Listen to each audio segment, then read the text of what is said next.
მოგესალმებით ძვირფასო ტელემაყურებლებო და მოწვეულო სტუმრებო. დღესდღეობით სოციალური ქსელი ფართოდ არის გავრცელებული მთელ მსოფლიოში და ის კომუნიკაციის დამყარების საუკეთესო საშუალებაა. თამამად შეიძლება ითქვას, რომ სოციალურმა ქსელმა ანუ ინტერნეტმა რადიკალურად შეცვალა ადამიანთა ცხოვრება, მაგრამ შეცვალა ის სასიკეთოდ თუ არა, ეს საკითხი სადავოა და ადამიანთა შორის აზრთა სხვადასხვაობას იწვევს. ამ თემაზე სასაუბროდ ჩვენ მოვუწევთ ფსიქოლოგი ნონა ხიდეშელი და პერსონალურ მონაცემთა დაცვის აპარატიდან თინათინ კაჭარავა. სანამ უშუალოდ ამ თემაზე საუბარს გავაგრძელებდეთ, ვნახოთ სიუჟეტი, რომელიც ჩვენმა გადამღებმა ჯგუფმა მოამზადა. სოციალური ქსელი 21 საუკუნეში კომუნიკაციის მთავარ საშუალებად იქცა. მან საკმაოდ დიდი ადგილი დაიკავა ადამიანების ცხოვრებასა და ყოველდღიურობაში. მისი საშუალებით გაცილებით მარტივი გახდა კომუნიკაცია მსოფლიოს ნებისმიერ კუთხესთან. შესაძლებელი გახდა ახალი მეგობრებისა თუ ნაცნობების შეძენა უცხოეთში. თუმცა სოციალური ქსელები მაინც იწვევს საზოგადოების ნაწილის უკმაყოფილებას, რომლებიც თვლიან, რომ ეს ყველაფერი ტყუილი დროის ხარჯვაა. ჩვენ ამ თემაზე გამოკითხვა ჩავატარეთ თბილისის კუჩებში. იყენებ თუ არა სოციალურ ქსელს და დროის რა ნაწილს უთმობ მას? გამომდინარე იქიდან რთულ რეჟიმში მიწევს სწავლა და მუშაობა, შესაბამისად იშვიათად მიმართავ სოციალურ ქსელებს. რა თქმა უნდა, სოციალურ ქსელს ვიყენებ, მაგრამ დღეში მხოლოდ 1-2 საათი. რომელ სოციალურ ქსელს იყენებთ ყველაზე ხშირად? ადნაკლასნიკს ვანიჭებ უპირატესობას. Facebook-ს, Instagram-ს, Twitter-ს. ვიყენებ სოციალურ ქსელს, უპირატესობას ვანიჭებ, რა თქმა უნდა, Facebook-ს და 3-4 საათი დღეში. დღეში ალბათ საშუალოდ 4-5 საათი. ოღონდ საქმიანი ურთიერთობებისთვისაც და ზოგადად, ან მეგობრებთან ურთიერთობებისთვისაც. ვარ Facebook-ის მომხმარებელი. და ვცდილობ, რომ მთელი ჩემი თავისუფალი დრო არ დავუხმო. ვცდილობ, რომ არ ვიყო დამოკიდებული სოციალურ ქსელზე. ანუ შესაბამისად ხშირად არ შევდივარ ხოლმე Facebook-ზე, მაგრამ ინფორმაციის მოპოვებისთვის და სხვადასხვა რაღაც საჭირო მიმოწერისთვის ჭირდება ხოლმე. ინფორმაციისთვის და ახლობლებისთან რო ესაუბრები. დანიშნულების მიხედვით ვიყენებთ, მაგალითად, როცა პატარა დროს გამონახა, ვისი არა რომ თქვათ, ყოველთვის ვიყო ამ კომპიუტერთან მიჯაჭული და თქვათ არავდგე და ესე არ ვხმარობ. Facebook-ს აუცილებლად. დღეში რამდენ საათს უთმობ? არ ვიცი, დღეში. არა, ყოველ დღე არა. ნუ არც ისეთი ინტენსიური. ძალიან ცოტას. შეიძლება მთელი დღე არ მომიხდეს კონტაქტი, შეიძლება რამდენიმე საათი. ახლა კი გადავიდეთ უშუალოდ კითხვაზე. ქალბატონო ნონა, სოციალური ქსელი კომუნიკაციის დამყარების საუკეთესო საშუალებაა თუ პირადი ურთიერთობების შეზღუდვა? მე ვთვლი, რომ სოციალური ქსელები ძალიან დიდი მონოპოვარია, ძალიან დიდი მიღწევაა და ძალიან საინტერესოა იმისთვის, რომ ადამიანმა საკუთარი თავი გაიცნოს, ზოგადად რეალურად როგორია ეს ადამიანი. გვერდითი მოვლენები ხა უარყოფითი ყველაფერს აქვს ამ სამყაროში და ვინმე თუ ეჯაჭვება სოციალურ ქსელებს და ის რაღაც არაკომუნიკაბელური ტიპი ხდება, მე ვფიქრობ, მე როგორც ფსიქოლოგი ვფიქრობ კი არა დაკვირვებაც მაქვს ამაზე, რომ ესენი არიან რეალურად ადამიანები სოციალური ქსელის გარეშეც რო უჭერთ ურთიერთობა, ანუ სოციალური ქსელი აქ აბსოლუტურად არაფერთ არ უშლით. უბრალოდ თითქოს აღიქმება ეხა რომ მიეჯაჭვა ეს ხალხი, მაგრამ არ არსებობდა სოციალური ქსელები, მაგრამ არსებობდნენ ადამიანები ძალიან ჩაკეტილი ტიპები, რომლებსაც უჭირდათ ურთიერთობები, მაგრამ მე ცალსახად ამ ყველაფერს მაინც პოზიტიურად მოვიაზრებ. ახლა კი გადავიდეთ ქალბატონ თათიასთან. რა რისკებთანაა დაკავშირებული სოციალური ქსელის მომხმარება? მოგესალმებით პირველ რიგში. თუ განვიხილავთ პერსონალური მონაცემების დამუშავების კუთხით, რასაკვირველია რისკი არსებობს, მაგრამ ხშირ შემთხვევაში ამ რისკებს ქმნიან თავად მომხმარებლები. იქიდან გამომდინარე, რომ ხშირად თვითონ არიან წყარო თავიანთი პირადი მონაცემების გასაჯაროების. მიზეზი არის რამდენიმე, მაგრამ ძირითად შემთხვევაში ის, რომ ის უსაფრთხოების მექანიზმები და უსაფრთხოების პოლიტიკა, რაც ამ სოციალურ ქსელს მათ შორის აქვს, არ არის მათთვის გასაგები, ან არ არის ცნობილი, არ ვიცი, იმიტომ რომ ისინი ხშირად არ იყენებენ ამ ძალიან მნიშვნელოვან მექანიზმს, რომელიც პირველ რიგში იცავს მათ პერსონალურ მონაცემებს იმისგან, რომ არ მოხდეს მისი არასანქცირებული წვდომა და ასე შემდგომ. რასაკვირველია არის რისკი იქიდან გამომდინარეც, რომ კონკრეტულად ამ მონაცემს პირი ხდის ხელმისაწვდომად, თუნდაც შეზღუდული წრისათვის და შესაძლებელია მათ უკვე ეს მონაცემები გამოიყენონ ბოროტად. კონკრეტული რა ვერკეტები გააჩნია პერსონალურ მონაცემთა დაცვის ინსპექტორს, რომ დაიცვას მოქალაქეთა ინტერესები? Konkretno. უმთავრესი, რაც არის მნიშვნელოვანი გარანტია იმის, რომ იმ ფართო უფლებამოსილებებს, რომელიც კანონმდებლობა მიანიჭა ინსპექტორს, მხოლოდ კანონის შესაბამისად განახორციელებს, იგი არის მისი დამოუკიდებლობა. ინსპექტორი არის დამოუკიდებელი, ემორჩილება მხოლოდ კანონს და არა სხვა რომელიმე თანამდებობის პირს თუ სახელმწიფო უწყებას. რაც შეეხება კონკრეტულ ბერკეტებს, ინსპექტორი გასცემს მუდმივად კონსულტაციებს საზოგადოებრივი ცნობიერების ამაღლებაზე მუდმივად ზრუნავს და ეს არის ჩემი აზრით ერთ-ერთი ყველაზე მნიშვნელოვანი, რაც შემდგომ უკვე განაპირობებს საზოგადოებრივ ჩართულობას და პრევენციას იმ დარღვევების, რომელიც შეიძლება ამ სფეროში იყოს.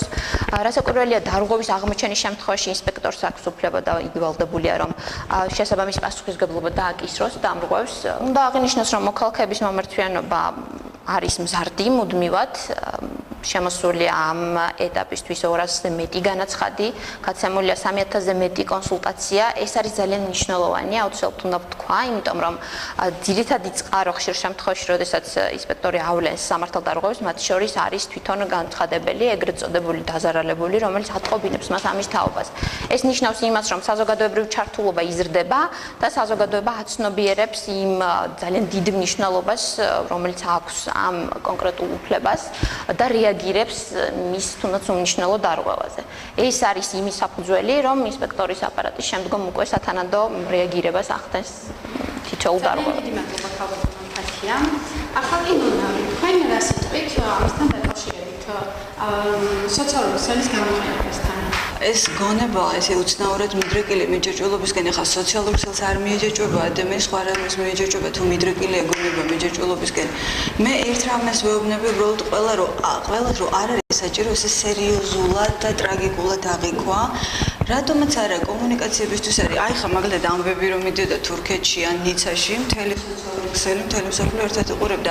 რატომაც არა აქ ამ ყველაფერს პოზიტიური მხარე. ტელევიზიაზე დიდი დატვირთვა მე ვიტყოდი დღეს უკვე ინტერნეტის სივრცეს აქ და ამის აკრძალვა როგორ შეიძლება ეს პირიქით ეს მონოპოვარი ადამიანის ცნობიერების და იცით რა არის თუ ვინმეს აქ რაღაცა კონკრეტული პრობლემა მასე იცით რამდენი ადამიანს აქ პრობლემები ყველაზე საინტერესო ჩემთვის აი რა არის ხა სოციალურ ქსელში ადამიანი რომელიც იმალება ყალბის სახელით და გვარის უკან ჩემთვის როგორც ფსიქოლოგისთვის ეს არის აი ყველაზე საინტერესო მასალა სამუშაოდ აი ესეთი ადამიანი როცა მოკავს დიალოგზე აი ამ დროს ხდება არაცნობიერის გამოსვლა სწორედ აი რას მალავს რას გაურბის მე ვთვლი რომ დიაგნოზის დასმას კი შეიძლება აქ და თუ ჩაერთვება ადამიანი დახმარებაც კი შეიძლება იმიტომ რომ რასაც ვერასდროს აღიარებს ადამიანი რეალურად მან შეიძლება ეს ყველაფერი გააკეთოს აბსოლუტურად უცხო სახელის და გვარის უკან. მე ვთვლი რომ პირიქით სოციალურმა ქსელმა ძალიან ბევრი ადამიანი გახსნა ერთმანეთთან მიიყვანა დააკავშირა.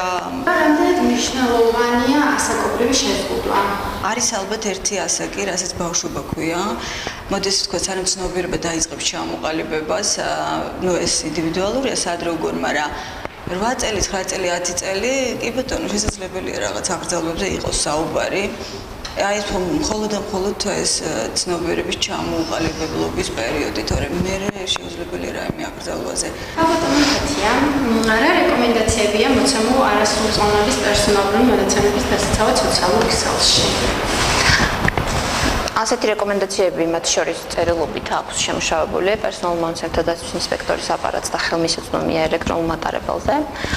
რაც შეეხება ძალიან მოკლედ მიმოვიხილავ, მშობლის როლი არის ძალიან მნიშვნელოვანი. იქიდან გამომდინარე, რომ არასრულწლოვანზე სამართლებრივად კი არის განმტკიცებული ეს ვალდებულება, რომ თვითონ არასრულწლოვანის ჭეშმარიტი და კეთილმსიერი ინტერესების დაცვის მიზნით მშობელი ვალდებულია, რომ უზრუნველყოს მისთვის ისეთი გარემო შექმნა, რომელიც გამორიცხავს ნებისმიერ რისკს, მათ შორის მისი უფლების დარღვევას და იმასაც, რომ თავად არასრულწლოვანი არ იქცეს დამრღვევად.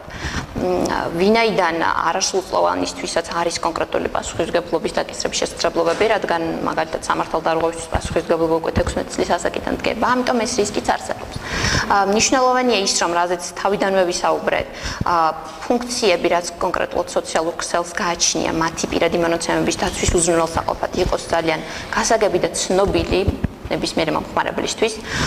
შემთხვევა არის ინდივიდუალური, იმიტომ რომ არის შემთხვევები, როდესაც თავად არასრულწლოვანი იმდენად არის გათვითცნობიერებული ამ კონკრეტულ სისტემაში, რომ მას არ ჭირდება დამატებითი კომუნიკაცია ამ თემებზე, თუმცა სხვა შემთხვევებში ეს კომუნიკაცია აუცილებლად უნდა შედგეს. ახლა კი სტუდიაში მოწვეული ყავს მასობრივი კომუნიკაციის სპეციალისტი ქალბატონი სოფიამ გაუგლიშვილი. გამარჯობა ქალბატონო სოფია. თქვენი აზრით, რამდენად შეიძლება სოციალური ქსელიდან ინფორმაციის მიღება სწავლების პროცესის და ასე შემდეგ. როგორ ვიღებთ? დიდი მადლობა გეუბნებში მოწვევისთვის, ძალიან საინტერესო თემა, ძალიან აქტუალური. თქვენმა სტუმრებმა მეტწილად გამოხმარეს ყურადღება პირადად მიმოხმარებისთვის სოციალური ქსელების, რომელიც საქართველოში ძირითადად Facebook-თან ასოცირდება. ხო, დავეთანხმებით, ძალიან კომფორტული ხერხი და საშუალება Facebook-ი. აი, არსებობს დახურული ჯგუფები, არსებობს სხვადასხვა ხერხები, რითიც შეიძლება რომ ძალიან მარტივად, ადვილად დაამყარო კომუნიკაცია სტუდენტებთან.